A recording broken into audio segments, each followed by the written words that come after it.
আমি মির্জা ফখরুল ইসলাম আলমগীর সশ্রদ্ধ চিত্তে শপথ বা দৃঢ়ভাবে ঘোষণা করিতেছি যে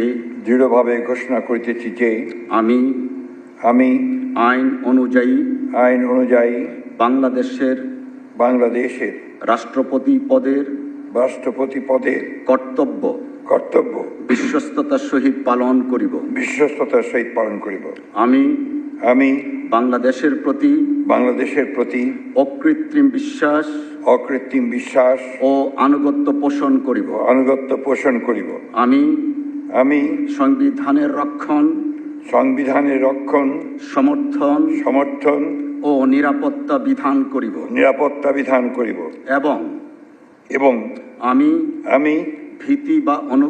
ভীতি বা অনুগ্রহ অনুরাগ বা বিরাগের বশবর্তী না হইয়া সকলের প্রতি আইন অনুযায়ী যথাবিহিত আচরণ করিব।